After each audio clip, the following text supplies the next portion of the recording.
अस्सलामु अलैकुम वरहमतुल्लाहि वबरकातुहू। सामिईन मोहतरम, इस वक्त मैं मलेशिया में हूँ और यहाँ के सुन्नियत बहुत कमज़ोर होते जा रहे हैं।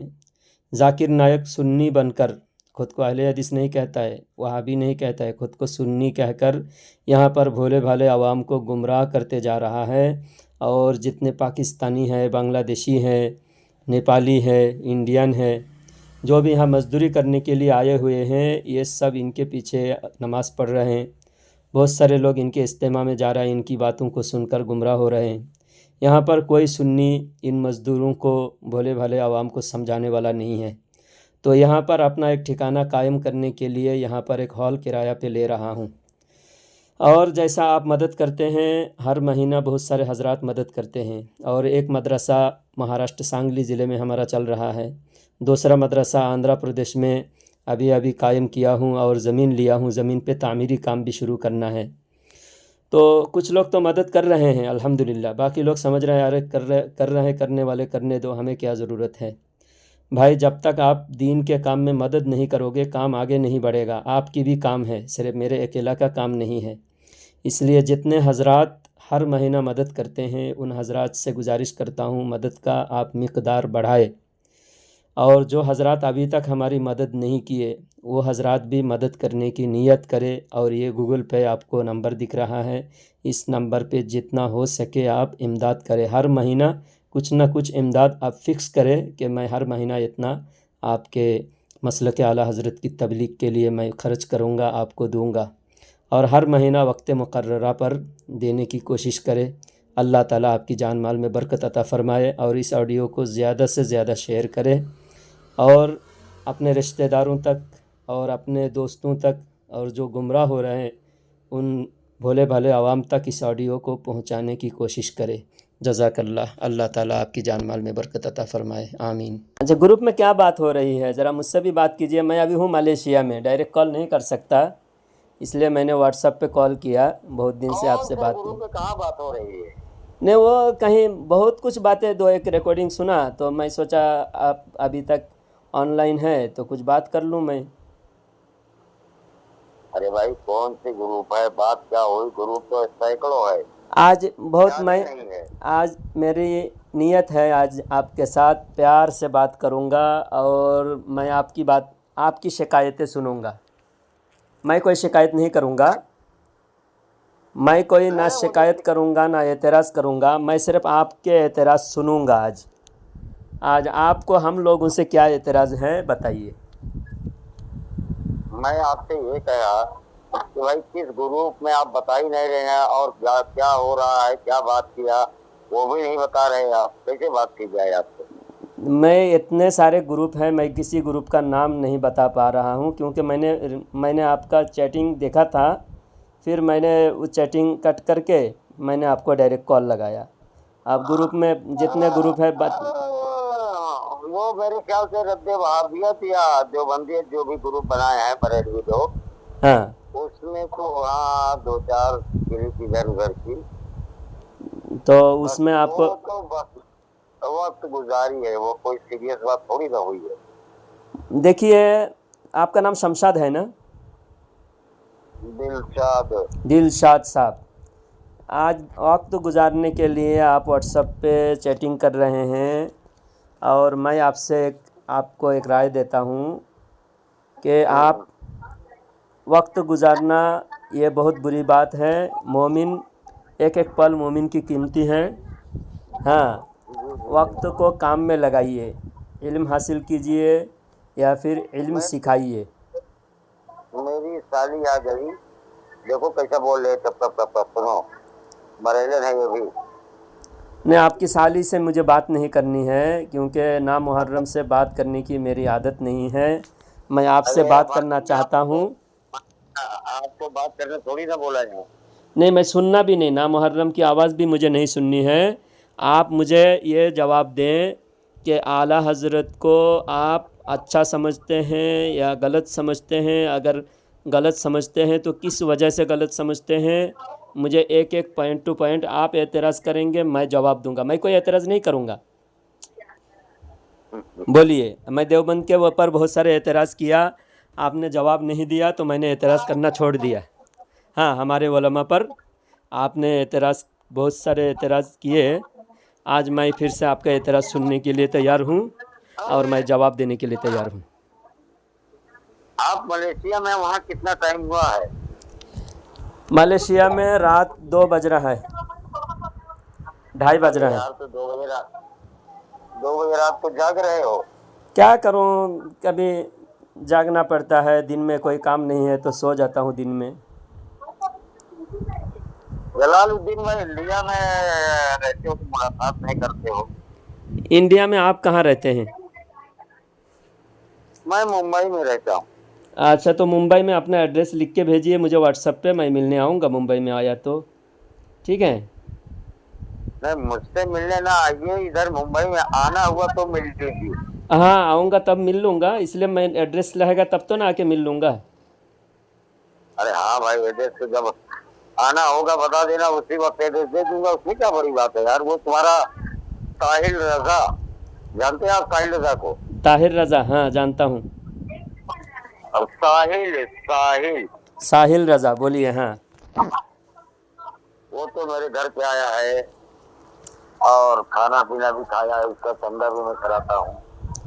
नहीं आप ये रमजान को ज़्यादा वक्त नहीं है, आप सिर्फ ये बताइए आला हज़रत की कौन सी बात आपको बुरी लगती है जिससे आप एतराज़ करते हो और आला हज़रत की शान में गुस्ताखी करते हो, किस वजह से, ज़रा बताओ। आला हजरत की तुम्हारी कोई भी बात मुझे अच्छी लगती ही नहीं। तो बताइए कौन सी उसकी बात वजह अच्छी नहीं लगती, एक एक बात। अभी हाँ हाँ, पहले बात सुनिए। सबसे पहली बात तो है, आप अपने घर में फैसला करके तो मुझसे सवाल करिए, ये एक मुनासिब बात होगी। अभी आपके मुफ्ती कलीम हनफी रिजवी ने क्या जो भी कहा ताजिया के बारे में, सुन लीजिए। एक बात का आप जवाब दे दें। उन्होंने ताजिया को गलत सलत जो भी कहा, उसके जवाब में आपके मुफ्ती नकीबुर रहमान फतावा रज़िया हाथ में लेकर और स्टेज के ऊपर शायद कोई प्रोग्राम रहा होगा, वहाँ कहे है ताजिया निकालना चाहिए, बैठाना चाहिए, छोटी हो बड़ी हो वगैरह वगैरह। अब आपके दो बड़े दिग्गज आलिम आपस में झगड़ रहे हैं, आप सवाल हमसे करने आ रहे हैं, आप बताइए। मैं आपसे आला हज़रत के मुताल्लिक़ बात करने के लिए आपसे पूछा, मैं सूफ़ी कलीम हनफी रिज़वी के ताल्लुक़ से बात करने के लिए नहीं पूछा। मैं नकीबुर रहमान कौन मैं जानता नहीं। मैं आपसे बात शुरू किया आला हज़रत के बारे में, आपकी कौन सी बात, आला हज़रत की कौन सी बात आपको अच्छी नहीं लगती, तो आप बताते, एक बात की निशानदेही करते। एक तो आपने निशानदेही नहीं की, आपने कुछ निशानदेही नहीं की, आपने कहा कि एक बात भी अच्छी नहीं लगती। तो आप पहले, मैं आपसे गुजारिश करता हूँ, ना मुझे हनफी सूफ़ी कलीम रिज़वी साहब से मतलब है, ना नकीबुर रहमान साहब से मतलब है। एतराज़ इस वक्त हो रही है आला हज़रत के ऊपर। आपको ये बताना पड़ेगा कौन सी बात बुरी लगती है और किस वजह से बुरी लगती है, और एक एक बात का मैं इंशाअल्लाह मैं जवाब दूंगा कुरान और हदीस की रोशनी में। अगर आला हज़रत की किताब में लिखी होगी तो मैं बताऊंगा आला हज़रत ने ये बात क्यों लिखा, कुरान की कौन सी आयत में इसका दलील है, हदीस की कौन सी हदीस में इसकी दलील है। मैं आला हज़रत की बात का मैं दलील दूंगा, आप आला हज़रत की बात को गलत साबित करेंगे। अब यहाँ कलीम हनफी ने क्या कहा, नकीबुर रहमान ने क्या कहा, वो बाद में दोबारा बहस कर लेंगे। अभी वो बहस है ही नहीं, मैं वो सुनूंगा कि नकीबुर रहमान ने क्या जवाब दिया और हनीफ़ी सूफ़ी कलीम हनफी साहब ने क्या जवाब दिया। दोनों की बात सुनूंगा, सुनकर मैं भी फ़ैसला करूंगा। दोनों में से एक मौलाना सही होगा, एक मौलाना गलत होगा। मैं तो ये नहीं कह रहा हूँ कि कलीम हनफी सही है और नकीबुर रहमान गलत है, मैंने सुना ही नहीं। वो मुझे भेज दीजिएगा, वो सुनकर मैं जवाब दूंगा। अभी तो बात हो रही है आला हज़रत के मुताल्लिक़। अब आला हज़रत के बारे में आप आज बात फाइनल हो, अगर आला हज़रत की गलती दिखा दें फिर आप कह सकते हैं, शौक़ से आप आला हज़रत की बुराई कीजिए, और अगर गलती नहीं दिखा सकते तो बराए मेहरबानी आला हज़रत की गुस्ताखी करना छोड़ दे, क्योंकि एक नेक इंसान की गुस्ताखी करना ईमान के लिए नुकसानदेह है, और मोमिन कामिल मोमिन की सिफ़ात नहीं है कि नेक इंसान से जलन हो, नेक इंसान से कोई बुरा बर्ताव करे, बुराई से याद करे। तो आप मुझे बताइए आला हज़रत की किस बात से आप नाराज़ हैं? सबसे बात तो ये है जलालुद्दीन भाई, मैं आपसे 5 मिनट बात करूंगा इसलिए कि रात को 12 बज के जा चुके हैं। नहीं, और आप थोड़ी देर बात करेंगे क्योंकि मुझे अभी इसी वक्त टाइम है आपसे बात करने के लिए। 5-10 मिनट बात कर सकता हूँ, रात के 12:15 हो रहे हैं भाई। ठीक है, एक ही टॉपिक मुकम्मल करेंगे आज, फिर कल दूसरी बात। तो हम्म। मैं ये कहता हूँ कि दुनिया का एक चरवाहा जाहिल भी होगा गांव का, वो हरम में जाएगा हज या उम्रा करने, तो वहां पर अल्लाह का खौफ खाएगा, अल्लाह से अपने गुनाहों की माफी माजरत करेगा। लेकिन आपके अहमद रजा वहां जाकर एक फितना लेके आए हुसामुल हरमैन की शक्ल में। मैं आपके आला हजरत ने जो हुसामुल हरमैन में तहजीबुल नास के खिलाफ जो इबारतें पेश की है, सफहा ब सफहा तरतीबवार पेश कर दिए तो मैं आपको मान जाऊं। उन्होंने जो खल्त मल्त करके वहां के उलमाओं के सामने पेश किया वही सही साबित कर दीजिए, बस और कुछ नहीं सुनना है, बताइए। अच्छा, उन्होंने क्या पेश किया वो भी एक बात पेश करे, फिर मैं उसका एक का जवाब दूं। वो भी आपने पेश नहीं किया, उन्होंने गलत निशानदेही कीजिए, गलत निशानदेही कीजिए, फिर मुझे बोलने दीजिए। आप जी आप जो तहजीबुल नास की इबारत उन्होंने पेश की है जी उलमाए हरमैन शरीफैन के सामने, वो क्या सिलसिलेवार पेश की है कि उसमें खल्त मल्त किया है आपके आला हजरत ने? सफा नंबर 3 का 14, 14 का 3, 28, 28 का 14, ये अच्छी बातें हैं। दुनिया वहां जाकर अल्लाह का खौफ खाती है, आपके आला हजरत वहां जाकर चीटिंग फराड की है, ये अच्छी बात है भाई। नहीं, फराड साबित कीजिए, फराड साबित कीजिए। मेरे पास किताब नहीं है, किताब आपको अच्छा, तो आपने बिना दलील के आपने दावा कैसे कर दिया? दावा करने वाला दलील देगा ना? मुझे पता है ना, लेकिन मेरे पास अभी क्या पता है? तो वो इबारत का नंबर ई बता दें।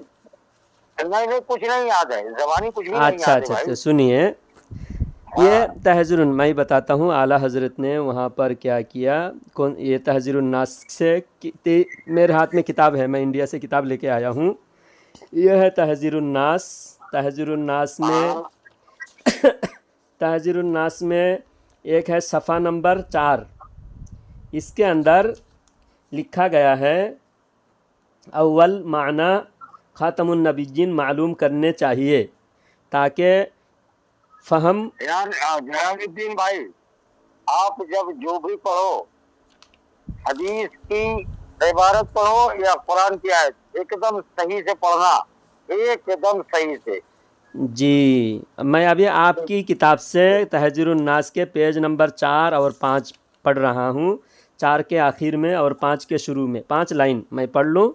ये पेज अब तीन जगह से आला हज़रत ने हुसामुल हरमैन में 3 जगह से इबारत पेश की तहज़ीरुन नास की, और 3 जगह हुसामुल हरमैन में 3 जगह से इबारत पेश की कासिम नानूतुबी की किताब से। तो कासिम नानूतुबी की किताब में 3 जगह कुफर है। ये नहीं कि 3 जगह मिला के एक कुफर होता है, ऐसा नहीं है। तो अगर 3 जगह मिला के एक कुफर होता तो तरतीबवार पेश करना पड़ता। अब एक बंदे की कुफर है 3 अलग अलग जगह पे हैं, 3 कुफर, यानी ये बंदा 3 बार काफिर हुआ। अब जब 3 बार काफिर हुआ तो तीनों कुफर आला हज़रत ने बयान किया। तो इसमें कोई तरतीब लाजिम नहीं है, तरतीब कोई लाजिम नहीं है कि ये तरतीबवार बयान करेंगे तभी कुफर साबित होगा। अलग अलग बयान करेंगे तो भी कुफर साबित हो रहा है। मैं कुफर अलग अलग बयान कर रहा हूँ। ये लिखा हुआ है ख़ातमुन नबिय्यीन का माना। आवाम के ख़्याल में तो रसूलुल्लाह सल्लल्लाहु अलैहि वसल्लम का ख़ातिम होना बाई माना है कि आपका ज़माना अंबिया साबिक़ के ज़माने के बाद और आप सब में आखिरी नबी है। यानी आप आसान भाषा में मैं समझा देता हूँ कि ख़ातमुन नबिय्यीन का माना आवाम के ख़्याल में आवाम के ख्याल में हुजूर इस माने में ख़ातमुन नबीयीन है कि हुजूर का ज़माना तमाम नबियों के आखिर में है, ये आवाम के ख्याल में। मगर जब मगर इस्तेमाल करने से क्या होता है, पिछले बातों का रद्द हो जाता है। जैसा अल्लाह के सिवा कोई माबूद नहीं मगर अल्लाह, यानी कोई माबूद नहीं, इस कोई माबूद नहीं मतलब कि अल्लाह भी नहीं, नहीं अल्लाह है मगर अल्लाह। तो यहाँ पर जो मगर कह के आखिर में इस्तेमाल किया, मगर अहले फ़हम पर रोशन होगा तक़द्दुम या ताख़ुर ज़मानी में बिज़ात कुछ फजीलत नहीं, यानी सिर्फ ये आवाम के ख़्याल में ही हुजूर आखिरी नबी हैं, इसका कोई दलील नहीं है कि कुरान और हदीस में भी यही बात हो कि हुजूर के ज़माना सब नबियों के आखिर में है। तो एक अक़ीदा ये यहाँ कुफ़र साबित हुआ। इसी अक़ीदे की तायीद में दूसरी जगह बयान किया जाता है कि उम्मती मुमताज़ होते हैं तो उलूम ही में मुमताज़ होते हैं, उलूम ही में, यानी नबी अमल में मुमताज़ होते नहीं, अमल में उम्मती बसा औकात बज़ाहिर मुसावी होते हैं, बल्कि बढ़ जाते हैं, उम्मती नबी से बढ़ जाते हैं। ये कुफ़र हो गया। एक कुफ़र तो नबी के ज़माने के आखिर होने का इनकार किया, दूसरा कुफ़र उम्मती को नबी से अफजल करार दिया आमाल में, और तीसरी ज़माने में यही देखिए। बस रुक जाओ, एक एक का जवाब लेते चलो, मैं कितना खामोश रहूंगा। तो तीन जगह तो आपने, तीन जगह मैं बोलूँ ना, तीसरी जगह रह गया। तीसरी जगह ये है, अरे इसके जवाब में तीसरी जगह बोलना ना, मुझे इसका जवाब देने दे, न बोलो। तीसरा वाला बाद में पढ़ दो जी बोलो। ये बताइए, अभी आपने दूसरा क्या पढ़ा, फिर से पढ़िए। तो दूसरे ये है कि उम्मती अम्बिया मुमताज़ होते हैं, अम्बिया अपनी उम्मत से मुमताज़ होते हैं तो उलूम ही में मुमताज़ होते हैं। नबी उम्मत से बड़े होते हैं, नबी उम्मत से अफजल होते हैं, बड़े होते हैं, तो उलूम ही में बड़े होते हैं नबी, यानी नबी का सिर्फ इल्म ज़्यादा होता है, अमल ज़्यादा होना ज़रूरी नहीं है। अमल में बसा औकात बज़ाहिर उम्मती मुसावी होते हैं, बल्कि बढ़ जाते हैं, बढ़ जाते हैं। हाँ। अच्छा एक मिनट, मुझे एक सवाल का आप जवाब दीजिए। अल्लाह के रसूल सल्लल्लाहु अलैहि वसल्लम ने कितनी बार हज फरमाया? अल्लाह के नबी सल्लल्लाहु अलैहि वसल्लम ने एक बार हज फरमाया है। अच्छा, और कितने उम्मती ऐसे हैं, आज के ही डेट में पकड़ लीजिए तो लोग 5-5 10-10 हज कर चुके हैं और न जाने कितना उम्रा कर चुके हैं। यहाँ तक कह लीजिए पैसे वाले तो हर साल करते रहते हैं जी। और अल्लाह के रसूल ने मिसाल के तौर पे जलालुद्दीन साहब रज़वी ने 2 हज किया और अल्लाह के रसूल सल्लल्लाहु अलैहि वसल्लम ने सिर्फ 1 हज फरमाया। अब बात यहाँ पर आके अटकती है, गिनती में कौन जलालुद्दीन ने ज्यादा हज किया? 2 हज किया, लेकिन अल्लाह के रसूल सल्लल्लाहु अलैहि वसल्लम के 1 हज पूरी उम्मती कयामत तक हज करता रहे, लेकिन अल्लाह के रसूल सल्लल्लाहु अलैहि वसल्लम के एक हज का मुकाबला नहीं कर सकती हर उम्मती का हज मिला के ही। ये मेरा ईमान है। लेकिन गिनती में तो 2 हुआ ना जलालुद्दीन साहब जी, लेकिन हुआ नहीं हुआ। बस मैं क्या बोला, बहुत साफ बात करता हूँ। मैं आपको बता दूं, मैं बहुत गर्म मिजाज आदमी हूँ, लेकिन आप शाइस्तगी से बात कर रहे हैं, अल्हम्दुलिल्लाह, मैं आपकी कदर कर रहा हूँ। गिनती में तो जलालुद्दीन ने 2 हज किया और 2-4 उम्रा भी कर लिया, लेकिन सारी दुनिया मिलकर पूरी जिंदगी हज करते रहे, नबी के 1 हज के बराबर नहीं पहुंच सकते। ये है मेरा आखिरी ईमान। अब तो हज में आखिर में फाइनल रिजल्ट ये हुआ, आप बताइए। फाइनल रिजल्ट ये हुआ कि हज में मुमताज़ कौन हुए? मैं 2 हज करके मुमताज़ हुआ। बढ़ जाते मुमताज तो बात खत्म हो गई। बढ़ जाने मैं अब कौन बढ़ा? अब गोल मोल कर रहे हो जलालुद्दीन भाई, मजा नहीं आ रहा है। गोल मोल नहीं कर रहा हूँ, आप सीधा जवाब दीजिए। यहाँ जो शुरू में लफ्ज, शुरू में उलूम ही में, मैं आपसे कहूँ कि आप मुझसे इल्म ही में बड़े हैं, इसका मतलब यह है कि दूसरे मामले में आप बड़े नहीं हैं, दूसरे अमल में बड़े नहीं। अमल का बड़े होना, अमल से बड़े होने का सरे से शुरू में इनकार कर दिया है। बाकी बाद में जो बज़ाहिर वगैरह लाया गया है सिर्फ़ उम्मत को खल्फशार पैदा करने के लिए और उम्मत के अंदर वसवासा पैदा करने के लिए बज़ाहिर लफ्ज़ लाया गया। शुरू में क्या लफ्ज़ है? अम्बिया अपनी उम्मत से मुमताज़ होते हैं तो उलूम ही में मुमताज़ होते हैं। ही जो लफ्ज़ है ना, मैं आपको क्या कहूँ, आप मुझे सिर्फ उम्र में ही बड़े हैं, उम्र ही में बड़े हैं, यानी आपका सिर्फ उम्र बड़े हैं, अमल में आप बड़े नहीं हैं मेरे से, आप इल्म में बड़े नहीं हैं। वो सब जो ही लफ्ज़ शुरू में लाया गया ना, उलूम ही में, अल्लाह के रसूल ने एक हज फरमाया, जलालुद्दीन ने जो हज फरमाया, गिनती में किसका ज्यादा है? यहाँ गिनती से नहीं बताया गया। यहाँ जो लफ्ज़ लाया गया शुरू में, उलूम ही में नबी बड़े होते हैं, उलूम ही में नबी सिर्फ इल्म में बड़े होते हैं, सिर्फ इल्म में बड़े होते हैं। बाकी दूसरा लफ्ज़ बाद में जो लाए गए हैं वो दूसरा बहस है। उम्मती बज़ाहिर बड़े होते हैं, बातिन में बड़े होते हैं, ये लफ्ज़ बाद में। पहले तो लिखा गया कि अम्बिया किस बात में मुमताज़ होते हैं? उलूम ही में मुमताज़ होते हैं। ही से तखसीस होता है, ही तखसीस करने के लिए लाए जाते हैं। आप किताब पढ़िए, अम्बिया अपनी उम्मत से मुमताज़ होते हैं तो उलूम ही में मुमताज़ होते हैं। आप दूसरे चीज़ में अभी आपको मैं कह दूं, आप अपने घर ही में रहिए, यानी बाहर जाने से मना हुआ। आपका सारा एतराज ही पर है, ही पर है, तो ही आने से और किसी मामला में, इल्म में, नबी से अमल में नबी का आगे बढ़ना ही नामुमकिन हो गया। अब नबी के एक हज को आप फजीलत दे रहे हैं, मेरे 2 हज के मुकाबले में नबी के एक हज को ज़्यादा फजीलत आप जो दे रहे हैं, ये आपका बेकार हो गया, क्योंकि शुरू में ही लफ्ज़ आया है कि नबी उलूम ही में मुमताज़ होते हैं। यहाँ पर स्पेशल हज के ही मुताल्लिक बात हो रही है, मैं आपसे कह रहा हूँ। नहीं, हज वो तो अलग बात है। शुरू के जो लफ्ज़, शुरू में जो जुमला, पहले जुमला में जो लफ्ज़ हैं, अब मैं आपसे कहूँ कि आप एक काम करो ना जलालुद्दीन भाई, मैं दिल से बोल रहा हूँ, आप मुझे सारा हवाला, सारी दलील पेश करके भेज दो मेरे पर्सनल में, मैं इसका जवाब दूंगा।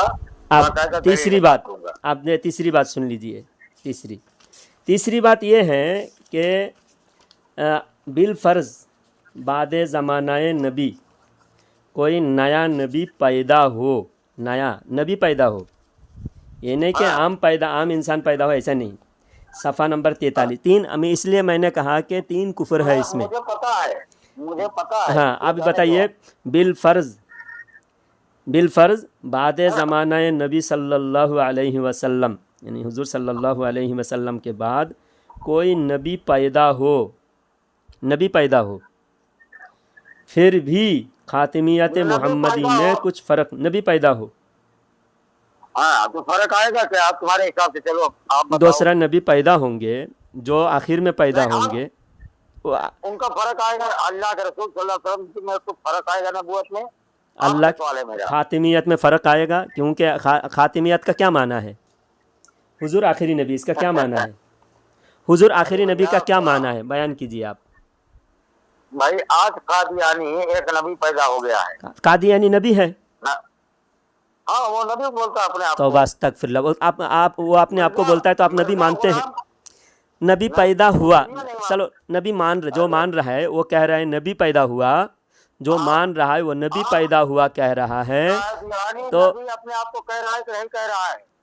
गुलाम कादियानी को नबी मान रहा है, जो वो कह रहा है कि हुजूर के बाद दूसरे नबी आए तो हुजूर के खत्मी नबी है। तो भैया मुराद यहाँ पर यही है कि कोई भी पैदा हो जाए, एकदम क्लियर बात है। फिर वो गलत नहीं होगा ना, जब हुजूर के बाद दूसरा नबी पैदा होगा, हुजूर के बाद जो नबी पैदा हुआ उसके हिसाब से हुजूर के बाद माज़अल्लाह मिर्ज़ा कादियानी नबी पैदा हुआ, तो हुजूर के खातिमियत में फ़र्क नहीं आएगा। हुजूर ही खातिमी नबी है, मिर्ज़ा भी नबी हैं, तो उसके अक़ीदे की सपोर्ट मिली ना आपकी किताब से। आपकी किताब से हमारे हिसाब से मिर्ज़ा झूठा है, मिर्ज़ा तो नबी पैदा हुआ नहीं, झूठा पैदा हुआ। दज्जाल पैदा हुआ, तो मिर्ज़ा अगर दज्जाल पैदा हुआ तो हुजूर सल्लल्लाहु अलैहि वसल्लम आखिरी नबी हैं। अगर मिर्ज़ा सच में नबी होते तो हुजूर आखिरी नबी नहीं रहते। हुजूर के बाद कोई नबी पैदा हो तो हुजूर ख़ातम नबी नहीं रहेंगे, जो आखिर में पैदा होगा वही ख़ातम नबीयीन होंगे। हुजूर के बाद तो कोई नबी नहीं है। आपके हिसाब से दूसरा नबी पैदा हुआ तो भी, और इसमें आखिर में बहुत सारे नबी के बारे में ईसा अलैहिस्सलाम की ही दलील दिया, ईसा अलैहिस्सलाम आएंगे। इसका मतलब ये है कि ये झूठे दज्जाल के बारे में नहीं बताया जा रहा है। यहाँ पर बिल फ़र्ज़ कह के जो नबी अगर कोई नबी माने उनके बारे में कहा जा रहा है। तो इस वजह से जलालुद्दीन भाई, मैं ऐसी बात नहीं करता, एक तरफा कोई बोलता रहे, मैं बहुत खामोशी से सुनता हूँ, लेकिन सुनो, कोई बात नहीं। आप बताओ ना इसके दलील। आप तीनों जगह पे 3 कुफर है। यहाँ कासिम नानूतवी के 3 कुफर है, इसलिए आला हज़रत का कोई फ्रॉड नहीं है, बल्कि कासिम नानूतवी ने 3 जगह पर कुफर किया है। आला हज़रत यही बात साबित किया है, कासिम नानूतवी का एक कुफर नहीं है बल्कि 3 कुफर है। और तीनों कुफर अलग अलग बयान किए। जो सबसे ज़्यादा सीरियस हैं उसको आला हज़रत ने पहले बयान किया। पहले सबसे ज़्यादा सीरियस इसी बात को है, बिल फ़र्ज़ बाद ज़माना नबी कोई नबी पैदा हो तो ख़ातमियत मोहम्मदी में कुछ फ़र्क नहीं आएगा। ये बात सीरियस है बोलकर जो सबसे बड़ा केस है उसको पहले बयान किया। उसके बाद दूसरा केस ये है, उम्मती अपने आमाल में नबी से भी बढ़ सकते हैं। ये दूसरा पॉइंट है, दूसरा सीरियस। और आखिरी तीसरा मैटर ये है कि हुजूर सल्लल्लाहु अलैहि वसल्लम आखिरी नबी, ये सिर्फ आवाम का ख्याल है। मगर कह के इन्होंने पिछली बात रद्द कर दी। आपने महसूस किया कब से बोल रहे हो? महसूस किया? हाँ, आपको कुछ है? आप महसूस किए कब से बोल रहे हैं? सामने वाला कब से खामोश है? हाँ बोलिए। मैं कह रहा हूँ एक चीज का तो मैंने आपको कह दिया कि अल्लाह के रसूल जो हज अमल, एक अमल, सिर्फ एक बार अमल हुआ है हज का। गिनती में कोई भी पढ़ सकता है, लेकिन यहाँ तो गिनती लफ्ज़ नहीं है। हाँ, लफ्ज़ गिनती मुराद नहीं। हाँ, लफ्ज़ गिनती है नहीं। आप गिनती करके फिर कासिम नानूतवी को बचाने की नाकाम कोशिश कर रहे हैं आप। नहीं, गिनती नहीं लिखा हुआ है यहाँ। जो गिनती में उम्मती, देखिए अफजल मुमताज़ किसे कहते हैं? आप बताइए हजरत। आप लोग, मैं करीब 3-3.5 मिनट खामोश रहा हूँ, आप लोग नहीं सुनते हो, इसीलिए मेरा खोपड़ी गिनगिना जाती है। कहते वैसा हुआ, फोन काट दिए, भाग गए। बताइए। नहीं 20 मिनट हो गया बात करते, मैं आपको बहुत वक्त दे दिया। आप एक काम करिए जलालुद्दीन साहब, मुझे दलील भेजिए, मैं आपको मुदल्लल जवाब दूंगा इंशाअल्लाह। दलील भेजिए। अच्छा, भेज देता हूँ। फ़ोन काटने के बाद भेज दूंगा। सुनिए बात। अब आखिर में मैं एक लफ्ज़ आपसे ये कहना चाहता हूँ कि अल्लाह के नबी सल्लल्लाहु अलैहि वसल्लम ने फरमाया कि बाद में आने वाले पहाड़ के बराबर सोना चांदी सदका करे, मेरे सहाबी के एक मुट्ठी जौ के बराबर नहीं हो सकता। आप गिनती में तो बराबर ये नहीं बताया। यहाँ डायरेक्ट बताया गया कि बाद में आने वाले एक पहाड़, वही बात आप दोहरा रहे हो। नहीं, एक पहाड़ अगर कोई सदका करेगा, एक पहाड़ गिनती में ज़्यादा है। जो मैं कह दिया वही आप दोहरा रहे हो भाई। नहीं, आपकी बात अलग है, मेरी बात अलग है। बिल्कुल ज़मीन आसमान का फ़र्क है। आपने कह रहे हैं आप यहाँ देखो यार जलालुद्दीन भाई, बात सुना भी करो भाई। मैं ऐसी बात नहीं करता हूँ भाई साहब, प्लीज मेहरबानी करो। फिर नहीं, आप नबी से उम्मती को बढ़ा रहे हैं, यहाँ उम्मत से नहीं बढ़ पा रहा है। नहीं, मैं आप गलत बात नहीं करिएगा। हाँ। ये मेरी गुजारिश है, मेरा टेम्पर हाई हो रहा है। मैंने इतना वजाहत के साथ कहा कयामत तक के लोग हज करते रहे, नबी के एक हज का मुकाबला नहीं कर सकते। ये बात पे आपने गौर नहीं किया? कह रहे हैं गौर मैं कर रहा हूँ। आप सुनिए, 4 चीज़ों का आपका और मेरा मुकाबला है। 4 चीज़ों का सुनिए, मेरा और आपका मुकाबला। आपका जो इस्काल है, सुनिए, आपका जो इस्काल है जबानी बता के मेरे पास वो मैं दलील डाल दीजिए, एक मैं लास्ट दलील दूंगा। लास्ट बात सुन लो, लास्ट बात सुन लो, 1 मिनट और बोलूँगा, 1 मिनट। आपका और हाँ, मेरा बोलिए बोलिए। मेरा 4 चीज़ों में मुकाबला है। एक है आपके इल्म में और मेरे इल्म में मुकाबला है। दूसरा आपकी ताकत, बड़ी बड़ी बड़ी फिगर में, ताकत में आपका और मेरा मुकाबला है, इल्म में और ताकत में। तीसरा है माल में, और तीसरा है खूबसूरती में। हाँ, तो चारों चीज़ों हाँ में आपका मेरा मुकाबला है। तो मेरे शागिर्द ने कहा कि हमारे जलालुद्दीन सिर्फ इल्म ही में मुमताज़ हैं। हाँ, तो ये इससे हाँ इल्म ही में मुमताज़ है, ही जब लगाया गया तो सामने वाला क्या समझेंगे कि जलालुद्दीन के मैं शागिर्द खुद कह रहा है कि जलालुद्दीन सिर्फ आप हवाला भेज रहे हैं, हाँ या ना? ही। तो यहाँ जब ही आ गया तो ही कह के कह रहे हैं। मैं फोन काटने वाला हूँ, मैं आपसे सवाल कर रहा हूँ। सवाल आप हवाला भेज रहे हैं मेरे पेज मैं में कि नहीं? 2 मिनट के अंदर मैं हवाला भेज दूंगा। उलूम ही में हवाला मुमताज़ है, यानी नबी भाई, सिर्फ उलूम में मुमताज़ है, बाकी चीज़ में नबी मुमताज़ नहीं है। बाकी पूरी किताब में जो जो लिखा है उसका मैं वजाहत करने का मैं ज़िम्मेदार नहीं हूँ। आला हज़रत हक़ पे साबित हो गए, आला हज़रत की हक्कानियत साबित हो गई। आला हज़रत ने कोई फ़्रॉड नहीं किया। कासिम नानूतवी की किताब में कुफर लिखा हुआ है, इसलिए कासिम नानूतवी काफिर है। मिनट 15 सेकंड हो गया। मैं फिरौन से बदतर है को समझता हूँ। 30 मिनट 24 सेकंड हो गया। हाँ, आप दलील दो, मैं अहमद रजा को दुनिया का बदतरीन काफिर साबित करूंगा। तो मेरा वादा वो है तुमने आपसे। साबित नहीं कर पाया। अभी जो तुमने फ़्रॉड बताया वो फ़्रॉड नहीं है, बल्कि वो आला हज़रत की हक्कानियत है। अभी आप हवाला आला हज़रत घंटा हो के गया। तो आपने दावा किया हवाला मैं दूंगा, मेरा एहसान है, मैं हवाला दूंगा, हवाला मैं दूंगा। लेकिन अभी मैं बात कर रहा हूँ, कॉल में बात कर रहा हूँ। कॉल काटने के बाद ही, व्हाट्सअप कॉल हो रहा है, कॉल कटने के बाद ही जाएगा। फोन कट करने जा रहा हूँ। कट करो, क्योंकि आपके पास जवाब नहीं है, आप कट करोगे। क्योंकि सामईन इकराम देखिए, यहाँ पर देखिए किस तरह मिसाल दे रहे हैं कि नबी ने एक हज किया, उम्मती ज़्यादा हज किया तो उम्मती नबी से बढ़ गए, माज़अल्लाह अस्तगफिरुल्लाह। तो और जो बता रहे हैं, लेकिन सारी उम्मत के हज के मुकाबला में नबी का एक हज बराबर है। तो ये सारे जो बहाने हैं देवबंदियों का, ये पहले लफ्ज़ में समझिए। पहले लाइन में क्या लिखा हुआ है? अम्बिया अपनी उम्मत से मुमताज़ होते हैं, अम्बिया मुमताज़ होते हैं उम्मत से, तो उलूम ही में मुमताज़ होते हैं। अब मैंने जैसा मिसाल दिया कि देवबंदी मौलवी और मेरे दरमियान मुकाबला हो रहा है। कितनी चीज़ों में मुकाबला हो रहा है? एक तो इल्म में मुकाबला हो रहा है, एक बड़ी पर्सनालिटी में मुकाबला हो रहा है, और एक माल में मुकाबला हो रहा है, और ख़ूबसूरती में मुकाबला हो रहा है।